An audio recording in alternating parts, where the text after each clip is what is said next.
భారతదేశంలో మొట్టమొదటి premium ఈఎంపీవీ all new E6ను ఇటీవలి ప్రారంభించడంతో BYD B2B విభాగంలో విప్లవాత్మక మార్పులు తీసుకురావడానికి సిద్ధంగా ఉంది. All new E6 71.7 kWh blade బ్యాటరీతో వస్తుంది. ఇది ఒకే ఛార్జ్ తర్వాత 520 కిలోమీటర్ల పరిధిని కలిగి ఉంటుంది.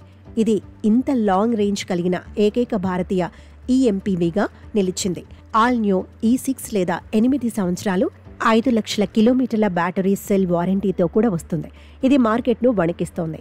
ఆల్ న్యూ E6 580L పెద్ద బూట్ స్పేస్తో వస్తుంది. ఇది భారతీయ ఈఎంపీవీ కేటగిరీలో అతిపెద్దది. 2007లో BYD ఇండియా తొలిసారి మార్కెట్లోకి ప్రవేశించినప్పటి నుండి ఇది 2 కర్మాగారాలను స్థాపించింది. భారత మార్కెట్లో $150 మిలియన్ కంటే ఎక్కువ పెట్టుబడి పెట్టింది.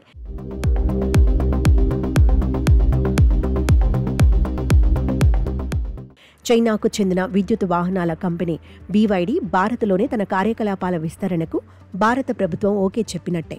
ఈ నేపథ్యంలోనే త్వరలోనే BYD కంపెనీ ప్రతినిధులు భారత్కు వచ్చి ఏర్పాట్లు చేసుకుంటున్నారు.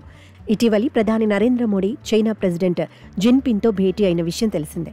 ఈ సందర్భంగా ఇరు దేశాల మధ్య ద్వైపాక్షిక వాణిజ్యం పెంపుకు సానుకూల చర్చలు జరిగాయి. ఇందులో BYD అంశం కూడా ఒకటని తెలుస్తోంది. ఇక్కడ ఫ్యాక్టరీ ఏర్పాటు, వాణిజ్య భాగస్వామ్యం, విస్తరణ అంశాలపై చర్చించడానికి BYD India managing director Ketsu Zhang భారత్ను సందర్శించనున్నారు. ఆయనతో పాటు కంపెనీ సీనియర్ మేనేజర్లు, ఇంజనీర్ల కోసం వీసా ప్రక్రియ జరుగుతుందని సమాచారం. ఇంత క్రితం BYD ప్రవేశానికి మన దేశం మోకాలడ్డు వేసింది. అమెరికా కంపెనీ టెస్లాకు ఎర్రతివాచి వేసింది. ఇప్పుడు సడన్గా సీన్ మార్చింది. ఒక విధంగా ఇది ఇక్కడి జనాలకు షాకింగ్ విషయమే.